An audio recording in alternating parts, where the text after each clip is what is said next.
Hi, this is Dr. MJ coming to you from beautiful Boston, Massachusetts.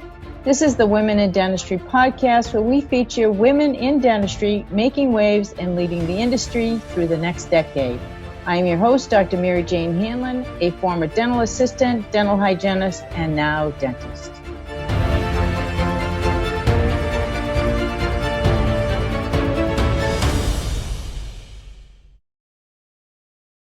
I'm very pleased to introduce you today to Miss Patti DiGangi. Patti believes dentistry is no longer just about fixing teeth. Dentistry is oral medicine, and it's time we got around to truly practicing it. Her new brand, Beyond Oral Health, challenges us to do so. We can have a world with no cancer, cure not just manage periodontal disease, and we can also have a caries-free world, but not by doing more of the same. Patti's specialty is coding medically necessary codes. Her efforts have assisted thousands of professionals to code more accurately and efficiently. She teaches the why behind the codes. In fact, the American Dental Association recognized her expertise by inviting her to write a chapter in its CDT 2017 and 2018 companion. Patti holds publishing and speaking licenses with the ADA for current dental terminology. Patti shares her insight and expertise through a book series called Dental Codology. Books of easily digestible stories about patients we see every day. Her seventh book, Tele-Dentistry Pathway to Prosperity, has hit the market. Patti also offers continued learning and growth through a Dental Codology Insider Group and online coding programs. On a personal note, Patti and her husband have moved out of their home of 34 years and have chosen a new motorhome that includes a writer's desk so that Patti can travel while writing her first novel. It is now my pleasure to bring you to my interview with Miss Patti DiGangi. Hi, Patti. It's so good to have you here on the show today. Thank you so much for being willing to give up your time and share with our audience, how it is that you got involved in dentistry and what it is that you're doing today as a hygienist. So anytime, just go ahead and get started and let us know what you're doing. Don't forget to hit the subscribe button to our channel. And also, don't forget to hit the bell so you never miss out on a single episode.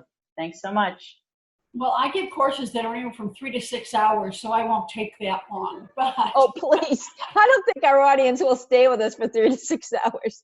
I'm honored because, I've had a journey. Like everybody's life is a journey. It's not a destination. And back in the very earliest days, I was working as a car hop at Dog and Sons. Okay. Yeah, I didn't wear roller skates. I'm not that coordinated.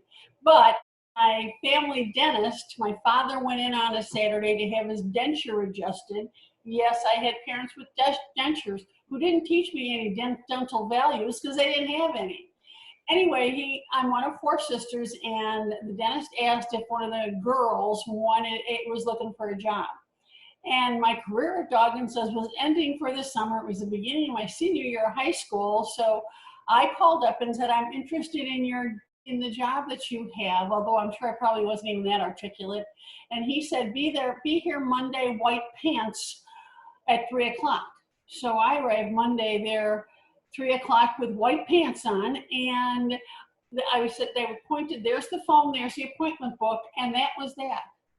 And I started filling up. People called. Now, they didn't call for a hygiene appointment or cleaning. Why? Because there was no hygienist in our entire town.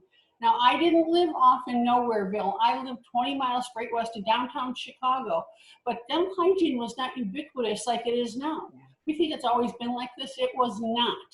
And so when the phone rang, whatever they said, I filled in the lines, every single line from 7 o'clock in the morning till 10 o'clock at night. I didn't know what I didn't know. So the next day I go in there at 3 o'clock with white pants on, sure, the same white pants. I hadn't gotten any x-ray processing stuff on them yet. That probably came third or fourth day. They said, okay, we got to talk to you about that scheduling, but not today. We have this other doctor that comes in and we need you to go help.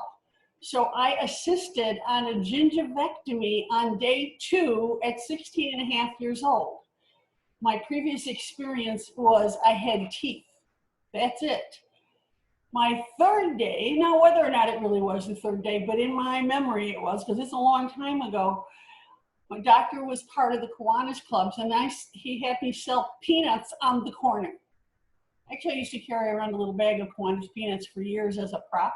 And one day my husband ate my peanuts and he would complain because they were stale. I go, yeah, they're probably 15 years old. Oh my gosh. Because they were a prop. The thing is, along the way, the first hygienist I ever met did start working in that dental office, so I learned a little bit about dental hygiene. And as it was the case with many women back then, because this was in the 60s, I thought my options for a career where I could be a teacher, I could be a secretary, or I could be a nurse. So I decided nursing, so I took the prereqs for nursing, which pretty much are the same prereqs as dental hygiene. And it was that first dental hygienist I ever met that became a mentor, and she's the one that helped me make the decision that dental hygiene could be a career for me. So in my area, there were no hygiene schools. There was one of the first community college programs that was close to me, but I wasn't in district. So I went as an out-of-district student. I got a special waiver they gave me for dental hygiene school. Just a couple months later, after starting in a dental office, though, my mom was killed in a car accident. Oh.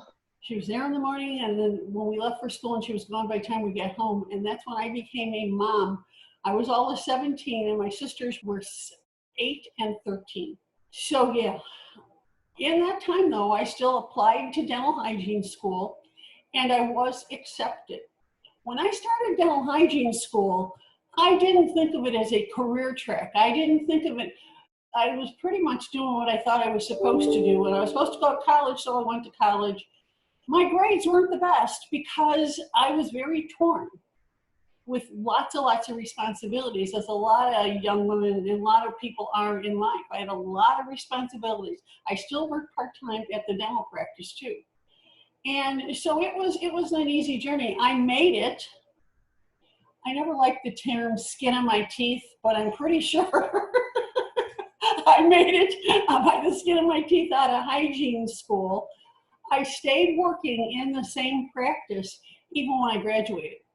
See, this mentor of mine said that she was going to wait to have her first child. Our timing was off a little bit. There was one hygienist between us.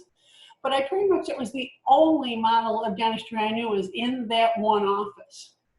And I worked there, again, that was the only model I knew. I had nothing to compare to. And I remember even talking to the dentist at the time saying, in school we're learning it this way and this way and this way.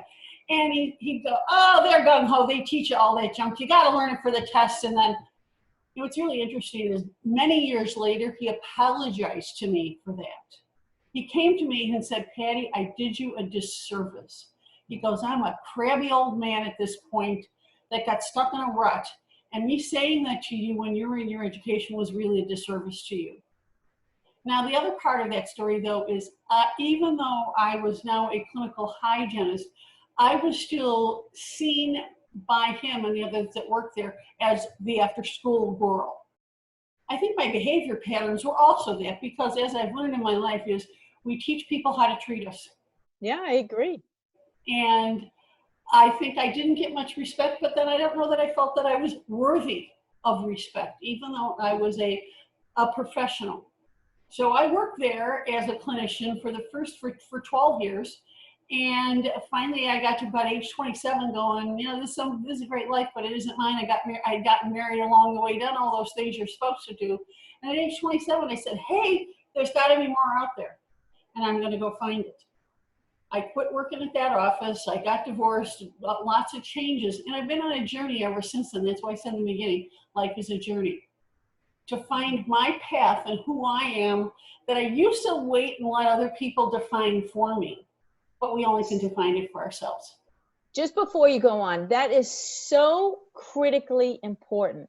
I think women in general do that on a regular basis. And it's not just your age group, it's women of all ages. They let others define them instead of you choosing and defining yourself. And two very important pieces. And the second one I want to highlight is your fact that you brought up, we allow people to treat us and educate them to treat us either good or bad. And what we allow is how we are treated. And two unbelievable pieces of advice. You're absolutely right on. No, don't tolerate it. Don't tolerate being treated poorly. And that doesn't mean you have to be nasty. It means that you need to have a healthy boundary. I didn't have a healthy boundary. I actually have, as I find many people in healthcare, I had a very permanent boundary, and I was actually an enabler. I was taught, whether it was my mother's death and how I took care of my sisters and all that, but I was taught to be a rescuer. Now, a rescuer is an enabler, and it's a very much, you do it out of love. And we find and we hear about it a lot in the world of drug abuse and alcohol abuse, etc. But it's actually very predominant in dentistry. We set up codependent relationships all the time. We'll pre-schedule you for 6 months. We will remind you. We will give you a toothbrush. We will do this. You don't ever have to be responsible, because we will. And that's a very unhealthy and very common tendency of people that have helper personalities. It usually goes over the line into being enablers. And that's part of being a people pleaser. I want everybody to like me, so that means I have to like everybody else. That means I let them walk all over me. And that's really the definition of abuse. But the abuser is abusing, but the other person is letting themselves be abused. Exactly. So are you finished with your clinical hygiene? I'm dying to have you talk about Beyond Oral Health, because I know it's so fascinating to me, some of the work that you have done, the books that you have written, and what you've contributed to organized dentistry, and especially to dental hygiene. I can't wait for you to talk about it. So, if you're ready. I'm ready. Okay. Part of my journey then became, I worked with a practice that at the time, again, so many things in life we understand backwards, that was very leading edge. I am a leading edge futurist myself. I didn't know that about myself. But when I met that doctor, there was something about it. It was just like, whoa, this is cool. They're doing something different here. In that office, we were very technologically ahead of our time, and we were paperless and chartless in 1992. The way we became paperless and chartless is I bought the voice-activated charting system. And by the way, if people think they have trouble with voice activation these days, they should have done it back in 92. I paid $28,000 for it, and I leased it to the practice, because the hygienist in Illinois can't own any part of a dental practice, but I could own equipment and lease it to the practice. That was my way of having ownership. So there was also a lot of different continuing education that we did that was very unusual, out of the regular box of organized dentistry.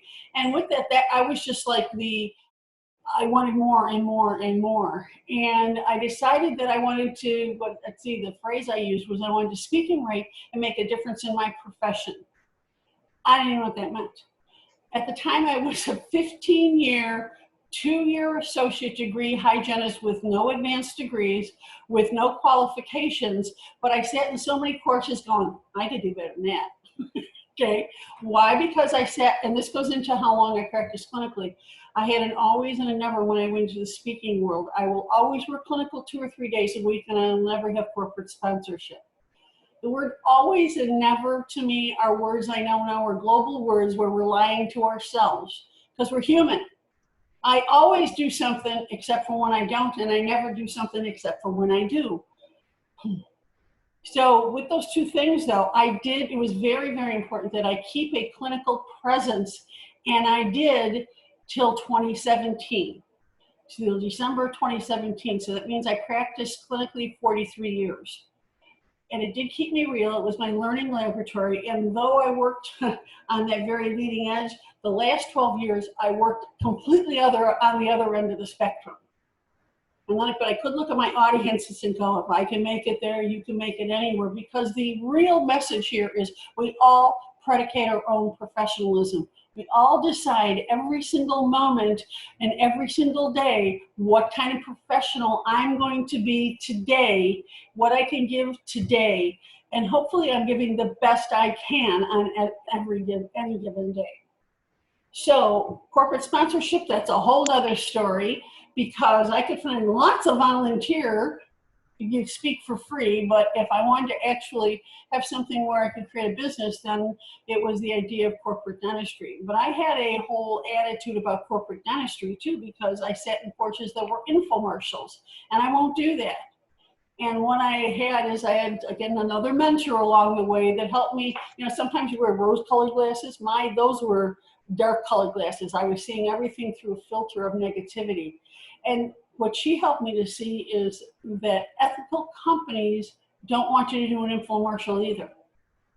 That I was painting the whole industry based on someone's bad version of something. It wasn't, someone that does an infomercial is a bad speaker. That's the reality of it. So I've learned to balance it, and I've created my own company. Along the way, and part of that paperless journey back in that office, I was also put on a medical malpractice jury.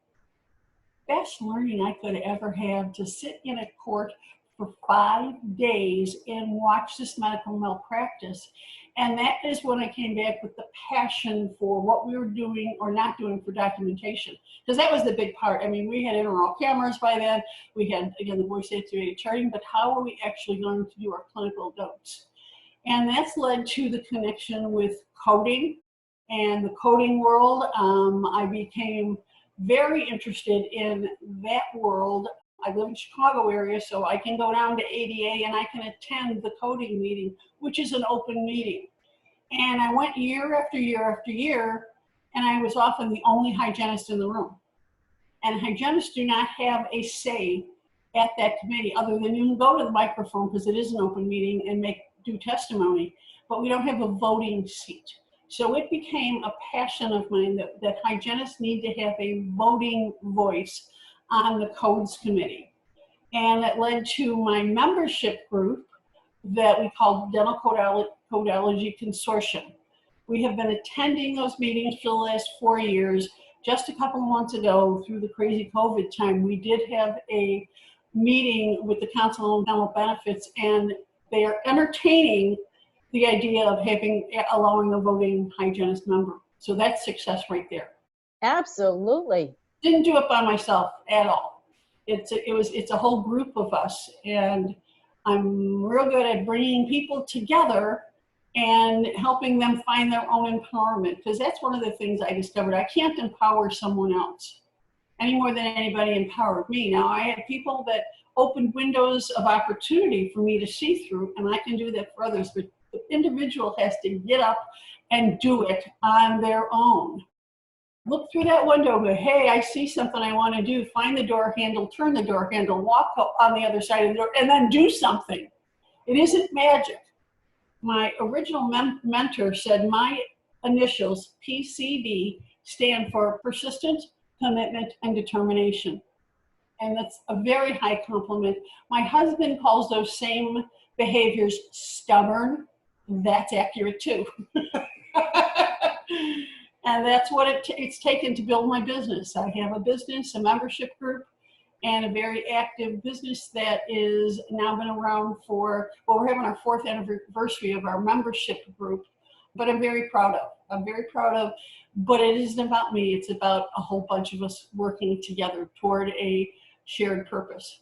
Unbelievable. So let's explore more about the coding piece of this, because so often, I understand the medical side because of, the work I do at Tufts, and we do medical coding as well as dental coding. It's complicated and it's not intuitive.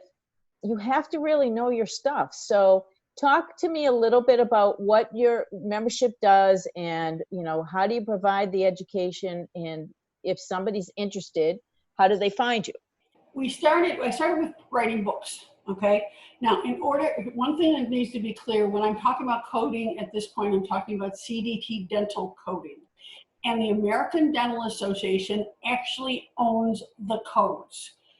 They are the ADA's copywritten material. Why that's important is if somebody writes on them or speaks on them, teaches them, they are supposed to be licensed. I have to pay a license, actually 2 licenses, to ADA to write on them.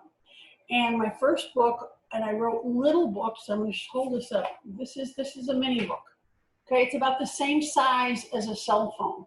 Now, my belief was at the time, and still is that we're moving to electronic books and electronic everything, right? And this is the same size as a cell phone. So when somebody bought this book, they also got an electronic copy of it. Okay, this is called More Than Pocket Change. It's around perio coding. I answered what I call the eternal questions. There's some questions I have answered over and over and over and over. But again, I'm licensed to do that. Medical coding, Jumpstart Diagnostic Coding, I co-wrote with somebody else, another little book. And I wrote a little one on the gingivitis code. Then I had a dentist that came up to me when I was giving a course, and he said, you know, you say we do a lot of things in dentistry that don't have research behind them. I'm going, yeah, we do. And he goes, haven't you ever heard of the Book of Roma? I go, the Book of Roma? He goes, yeah, the Book of Roma. I just given a 6-hour course. I was too tired to even talk about it. I'm going, no, I don't know what Roma is. He goes, I bet you do. And he and I wrote the book together. Roma stands for right out of my, because that's where a lot of things is. This is a little book about evidence-based decision making, that we really don't have a lot of evidence behind what we do. We have a lot of clinical traditions. Yeah.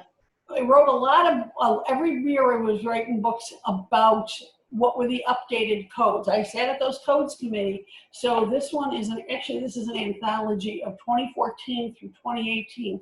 This also includes, I redid what we call the dental hygiene process of care as a framework for diagnosing perio, including using the updated AAP classification. That's all in that one. And then a very hot subject right now, Tele-Dentistry. Tele-Dentistry, I've been talking about this. There's 2 Tele-Dentistry codes that were added a couple of years ago. And boy, talk about Tele-Dentistry. So many people all of a sudden want to talk about it with COVID. So with those books, that was one way of people learning codes. The other part of it is, again, our Dental Codology Consortium is I looked and recruited hygienists and other interested people that they wanted to have a say and they never felt they could.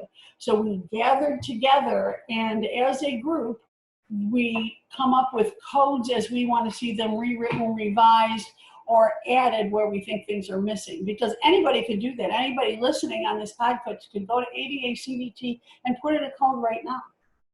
As long as you write it and fill out the paperwork, the code committee is obligated to hear it. I didn't say it's going to pass, but they're obligated to hear it. So that's the CDT process. With that core group, there's a constant teaching involved aspect of it, because most of them are coming in with, let me ask you a question about TOPS. You said you're using coding. Are you teaching it as part of your curriculum? We do some of it in our practice management course. Is it extensive? The answer is probably no. Okay.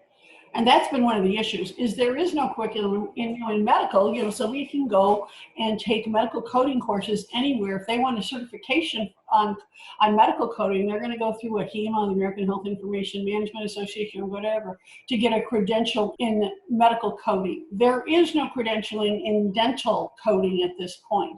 Although I just wrote, and I'm really thrilled to write it, ADA just did come up with a coding certificate program that they had me review. And I gotta say, I've been thinking about doing this myself for a while. They did a great job, because they have a balance of great information that isn't about here's a bunch of codes to memorize. Here's the thinking process. It helps you do critical thinking, and the videos and exercises, case history based. I think it's a great program that anybody that has coding responsibility in a practice, as well as dentists and hygienists, we're all a team. Right. We all have a part to play in this coding world. We have an opportunity more and more with medical coding, because even on a dental form, there are 4 spaces, box 34A, where we can be putting in ICD medical codes now. Because the thinking, and this is where what I teach a lot, is medical necessity. Dentistry, yeah, that goes over like this. Partly because, in my opinion, we don't diagnose, we just do stuff. Part of that is because CDT has just been about the stuff codes, but in order to figure out the right stuff to do, we need to diagnose. And we skip over that an awful lot in dentistry. Well, you know, what's a diagnosis? They need a crown. That's not a diagnosis, that's a procedure. So that whole thinking medical necessity, people want to go move over to medical coding, and they think that all they've got to do is, you know, again, think procedures. Well, medical coding doesn't work like that at all, and there's no claim that's going to be processed without a documented medical necessity. So that's a lot of my work now that continues on an ongoing basis. Just last night, my Dental Codology Consortium group met. We have 7 work groups that these individual groups are coming up with different sections of the book about what codes that we want to submit for the next coding period. The thing about coding is you got to think ahead, because we need to submit by November 1st of this year what we want to have for the committee to hear in March of 2021. So if they pass, go into the book in January 2022. So that cycle has actually been shortened. It is a once-a-year cycle. It used to be every 2 years, it used to be every 4 years back in the 90s. So it was a very slow process. But because we have technology and so many things changing so rapidly, when this forum, or the code committee that's been around since 2012 was formed, that was the first thing that committee decided. They need to do this once a year. So let's go back to the certificate program. Has that launched yet from ADA? They've done a soft launch. They've done a soft launch, and I think they send it a little bit to us, the licensees. And I've been taking it, part of it, they wanted me to write a testimonial so I could use it in the marketing. Okay, so it's available if you know to look for it. Yeah, very cool, very cool. Unbelievable story. So you created this passion and developed a business around it, which is something that I know many hygienists would love to do, right? So what allowed you to make the leap and jump in with both feet? You know, because it's not easy. The entrepreneurial, well, it isn't. And I know firsthand, because I started a practice from scratch. But that entrepreneurial spirit, not everyone has it. And if you don't, you obviously, you know, should not be thinking this way, or even thinking about jumping in. But when you do, you know, and you can't let it go. And so, you know, what allowed you to make the leap into building this business? Again, it goes back to those 3 letters, the determination and all that. My husband was supportive, although yes and no, he was. I mean, you know what? He couldn't understand it because he is an educator, worked in the same education place for 45 years. So the idea of being an entrepreneur is not something that's within his box. And over the years, I will say there are many times he goes, why don't you just go back to clinical? Because he understands, and that exactly what I'm saying there is, I think, what stops people. Because when I have hygienists that talk to me about doing something different, one of the first things I need to tell them is, first of all, they've got to have a bachelor's, because that's entry level anywhere in the world, period. So if they don't have a bachelor's, they need to consider what they have just for the minimum of that. Additionally, that it'd be nice if you could go out and start a business and replace your salary, which is a pretty good salary hygienists make for their educational background, et cetera, et cetera. But that's an unrealistic goal. And I go, you know, often I'll say, hang on to your day job, okay? At least somewhat, for 2 reasons. Like I said, for me, it was, I felt like I needed to stay practical and real as a speaker educator, and it was my learning laboratory. And that's why I stayed clinical as long as I did, because I wanted to stay real. Plus, I love patients. And another analogy I make is that I love patient care. I never left patient care or thought of doing something else because I didn't like it. But I knew that I could only make so much difference one-on-one. And I thought if I put my pebble in the pond someplace else, the concentric circles of affecting more clinicians would lead to affecting more patients. So it still is about the patients for me. It always was. I actually love being a car hop. Okay, I love being I was a server, a waitress. I don't think that's a great term anymore, but that's what I was. It's how I paid for my dental hygiene school. The thing is I love people. I think that's another part of it with the the idea of the work that I do in building the business. I'm a people person. And what I never thought I would be is a salesperson. Oh, I don't do sales. Yet I don't. Well, yes, I do. I sell myself. I sell my own words. I sell what I write. It's something that if you just said it to me at one point, there's going to be a big part of sales and marketing and accounting and all those things. I'd be like, yeah, because I didn't like that stuff. And you know what? I do it all the time. And I still don't like accounting, that's just saying. But it's part of the overall pictures that create success. Right.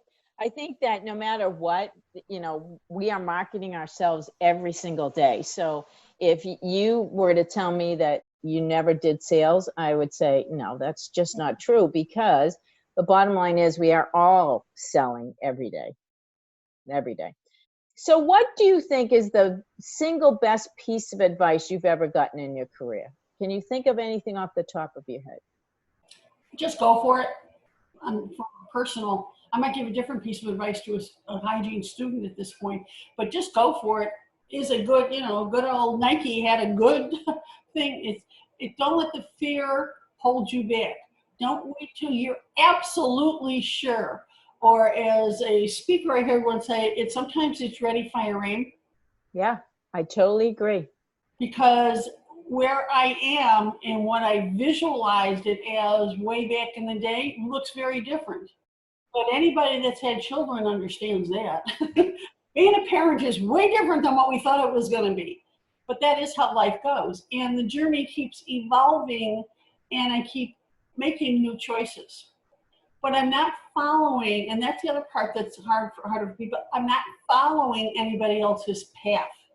I'm creating a path. I'm creating my own.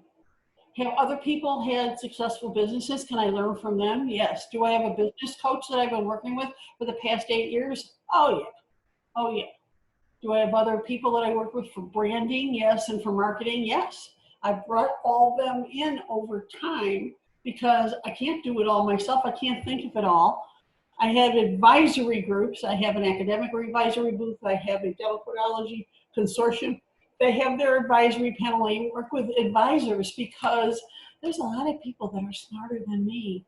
And I'm okay with other people being smarter than me. And we learn together and grow together. One of my favorite authors is a man named Chuck Blakeman, who wrote a book called Making Money is Killing Your Business. And one of the things he says is you have to have outside eyes on your business, right?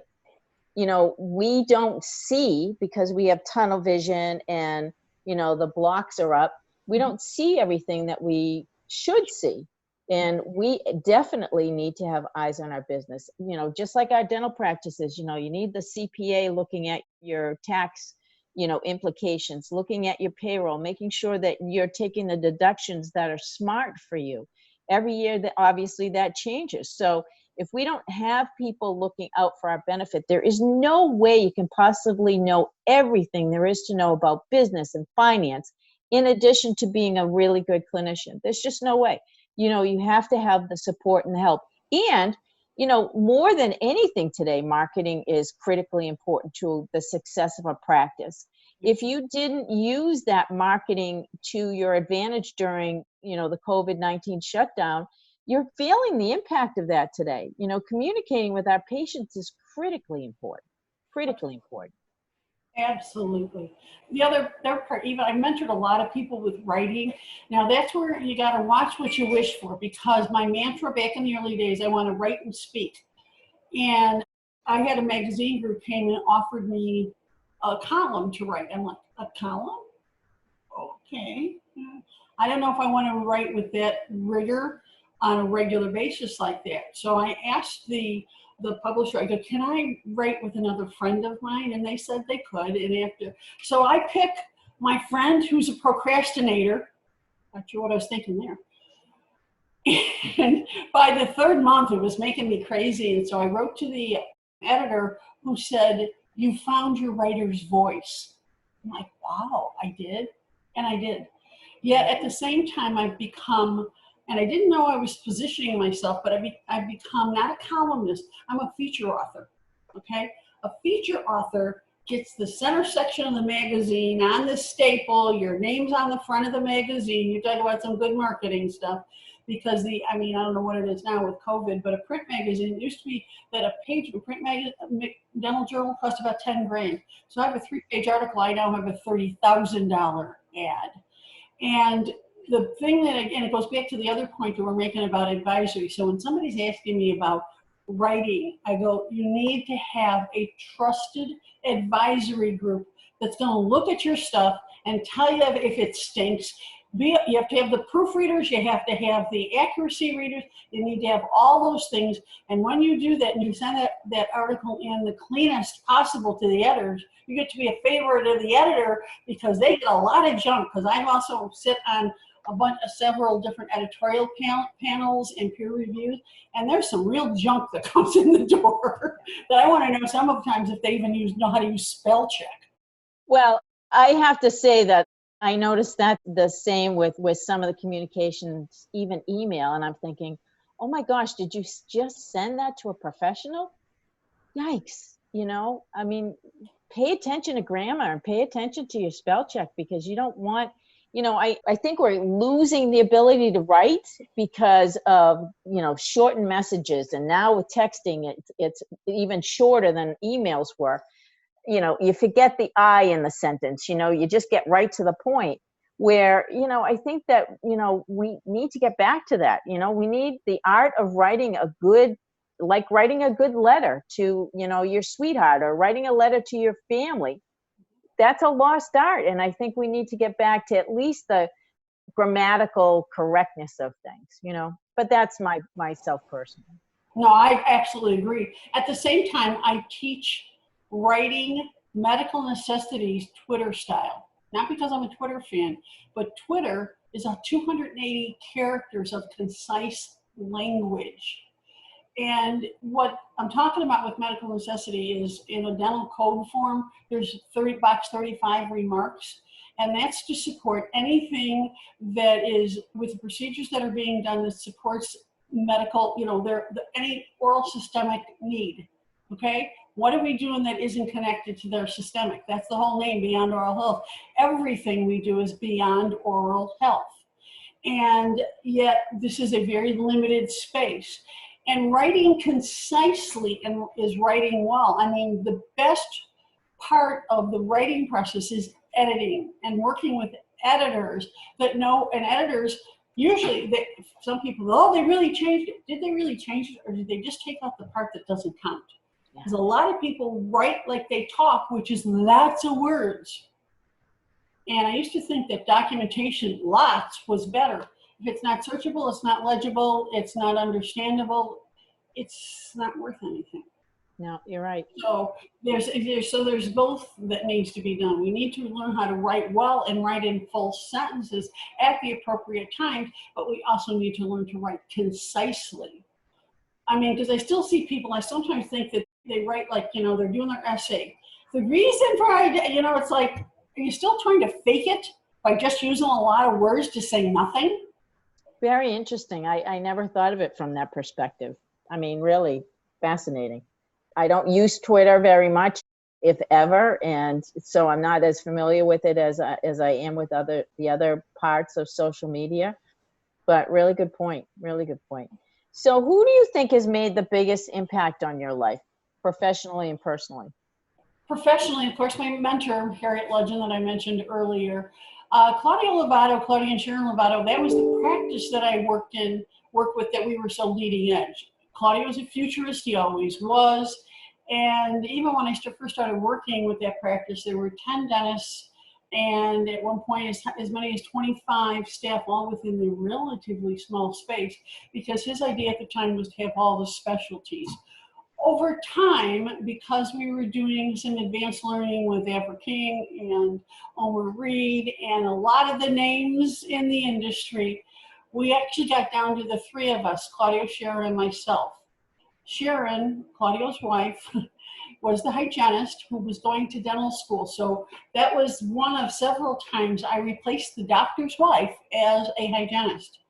And there's no doubt that doctors' spouses can get a lot of negative labels from people that work in a dental office that are, in my experience, mostly incorrect. It's not an easy job. It's not an easy role, particularly if you're in practice together. That's not easy. I'm not in business with my husband. That's brings a whole different wrinkle to the business world. So true. So true. Now, you mentioned earlier the death of your mom. Would you consider that, being one of the biggest obstacles in your life that you've had to overcome? What an interesting question. I don't see it as an obstacle. I just see it as something that happened. And what happens so often in life is when we have big life events like that, we think of before it was like this and after it was like that. That's really not accurate. Yet I do see it as very important part of my journey, because again, I had my mom, and I think about it and compare it with my sisters. I had my mom for 17 years. My younger sister's 13 and 8. I only figured out in the last few years, 8? She was that little, and she grew up and she had me as her mom figure. Wow, I didn't know anything. So was it very pivotal? Yes. Yes. Is it something that held me back? No, I don't think so in any way. If anything, it spurred me forward. Yet, the other part is that I've discovered is who I am is who I've always been. It was always in there. I peeled back layers of onion over the years, but I've become more me, and clearer on my boundaries and few things like that I've mentioned, but I am who I am. So you make an interesting point that I want to highlight again. One of the things that I think occurs in people's lives, we get to, these pivotal moments, as you just brought up, and we have choices, right? You could have chosen to be devastated by your mom and do nothing, right?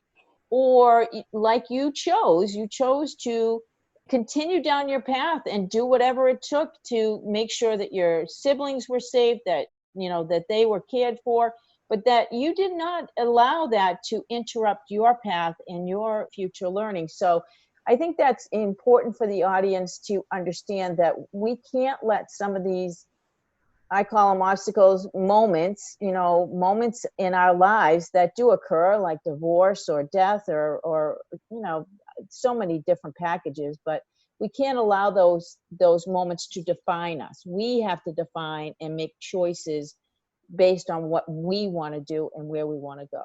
Just like you had said earlier that, women allow themselves to be defined by others. We can't do that. We have to stand up and stand in our power. And I think you showcase that nicely. And I started our meeting last night, as I start many of our meetings, that we have 3 choices in life. We can watch what happens, we can make things happen, or we can sit back and wonder what the hell happened. I choose the second one, to make things happen. I know the choices I'm making today will predicate my tomorrows and my tomorrows and my tomorrows. Now, are there many things I can't control? Yeah, there are.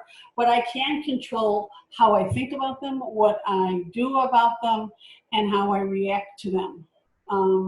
And that's the part that I choose, and I choose to bring other people with me.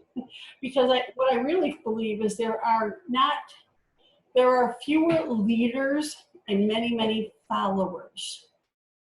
There's a movie, The American President, was one of my favorites. It was with Michael Douglas and Annette Bening and Martin Sheen. West Wing, the show, was eventually based off that movie. And there's a scene in there that talks about leadership. And the words are something like this: in the absence of real leadership, people will follow anyone, because so many few people see themselves as leaders. One of the important parts about my dental codology group and my Beyond Oral Health membership is to help find people's leadership skills and to help develop them. Because there's more people that are leaders that don't realize they were. I didn't realize I was. I used to be the leader. Are you ready? Or this is a very technical term. The parking lot bitchers. What's that? we'd sit in staff meetings, and the doctor would always want to know, and we'd all go, no, we not say anything. And then in the parking lot, I'd start, no, and if they weren't unhappy, I'd help them figure out how they weren't happy. It was a leadership skill. You choose to channel those same skills to a different direction now. Differently, exactly. And that's what a good leader does, is they learn, right? And they change the way they do things based on the learning that they're doing. So absolutely, you know, you have to go through some of these experiences in order for you to get from point A to point B, right? Yeah, sometimes you have to go do them a whole bunch of times before you go, okay, oh, I got this one, I think. I know. So when you reflect back as a young woman, do you think that you were born with innate confidence in your ability, or is that something that you have learned over time? I definitely learned it over time. Yeah, you've learned it over time. I was extremely shy, hard to believe. Matter of fact, when I graduated from hygiene school, even back then, my father did a little speech at a graduation party that said they never, of all the four of us, he never expected me to go to college, graduate from it. And as I built my business, he definitely never expected that. Because I had an older sister. I mentioned my two younger sisters. I have an older sister, 2 years older. We're much closer in age, and she had a very strong personality. And I never said anything because she did all the talking, and so I didn't have to. So here's one way I say it is the first 20 years I didn't talk. The second 20 years I learned to talk. The third 20 years I learned how to get paid for talking. Good, touche. Who in dentistry inspires you? Is there anybody that you can think of? Again, Omar Reed, Avram King.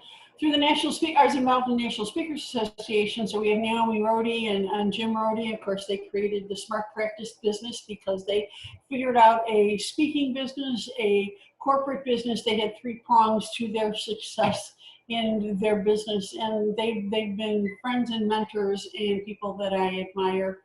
I've read lots and lots of books.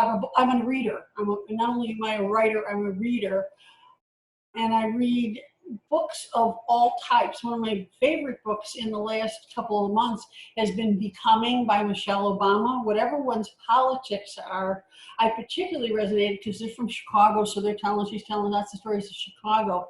But the whole premise of the title in the book itself is that we're all human becomings.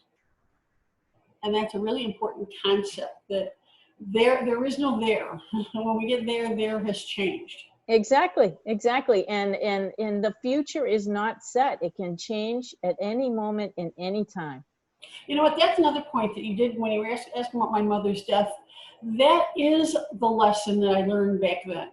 That is the big thing that stays with me, is that in any moment of any day, our life can change like that.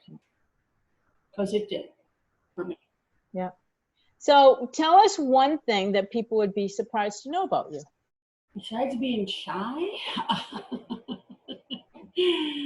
Surprised. I know one thing that I think that people might like to know. What? That you love to go camping. Oh yeah. That was, when we were in our 20s, we used to do some whitewater rafting, and my husband had a friend who had a motorhome that he said, you want to take my motorhome? And everybody else was in tents, and it rained. And we were in a motorhome. I'm going, whoa, let me think of what I like better.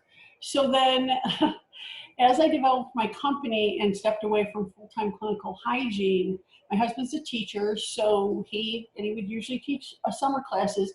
And then in August, we would take the month of August off, the entire month. And with the motorhome, we had a generator, we towed a vehicle, so we're completely self-contained, which meant that we could live life the 180 of what we regularly do. In other words, very rigorously scheduled, and you got to do this, you got to do that. And we would just plan to go to an area of the country. No reservations, no have-tos, no timelines. Even if we had relatives in the area, we wouldn't tell them we were coming because we might not want to bother to see them when we're there. And we lived unscheduled. And it was a practice for retirement. We did that for 17 years. We have been to 48 states. There's so many more that we want to go back to. We've been to 5 provinces, and I really love the idea of the road and what it means. Now, I've traveled a lot. I've spoken in 49 states, and I was supposed to speak in Arkansas, my last state, this fall, but that with COVID, everything changed. But anyway, I've been to Arkansas. It isn't that exciting, but anyway, not that I haven't People that live there might think differently about that. I'm not trying to offend anyone, but it's like, yeah. But that was on my bucket list to speak in all 50 states. But we've been to all 50 states, and I love to travel. I love that relaxation. I love that idea of no have-tos. And at the end of that month every year, we'd get back to, okay, it's getting time to go back. And I'd have the opportunity, and I do see it as an opportunity to ask myself, why do we go back? Why are we doing what we're doing? And I don't think we spend enough time asking ourselves that.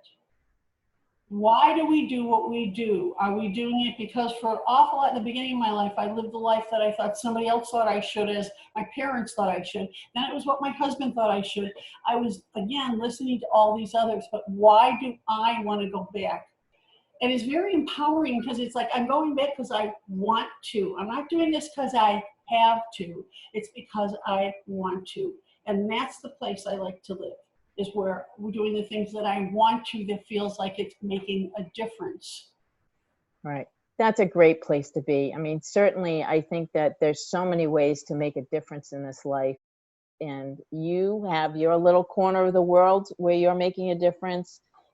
I think many of us feel like, this is what I want to do to make my difference. I think overall, we as human beings, want to support each other and collaborate. And nowhere do I see that more prevalent than in the industry of dentistry. I think that our profession really is one of the most cohesive, supportive professions out there. That, when something happens, we all pull together and we just make it work, some way, shape, or form. So I'm really, truly blessed to feel like I've been in this for such a long time, but I love this profession, as obviously you do. Last question. So do you have a personal motto or a mantra that you live by? I have a couple of them. I have the 3 pillars of my company. The 3 pillars of my company is that I believe, and the reason I do the coding part and all that stuff, is I believe we can have a world with no oral cancer, that we can cure, not just manage periodontal disease, and that we can meet the 2020 goal of the World Federation of Dentistry to have a caries-free world. Yeah, those are some big goals, but those are the internalization of those goals are about health. We have to start having a goal of health if we want to get health. If all we think we're going to do is manage disease, all we're going to do is manage disease. But the actual, what pulls me through is something I use, and this is Maya Angelou. I got to give credit where credit is due. We do the best that we know, and when we know better, we do better. That's a really good one. That's a really good one. Well, Patti, I can't thank you enough for being with us. The amount of information that you passed off to the audience, and clarity and insight to things in the world of dentistry and oral health is amazing. So thank you so much for being here with us. And I wish you all the best in your journey in August. Thank you. Thank you. Yes, I'm looking. Well, this year's going to be different, but I'll do it in my head. There you go. Thank you so much. Thank you so much. Thank you so much for listening to the Women in Dentistry podcast with Dr. MJ Hanlon. If you like our show and want to know more about us, check out our website, thewomenindentistry.com, or please leave us a review on iTunes. Join us for our next episode as we bring you another amazing woman leading the way for the next generation.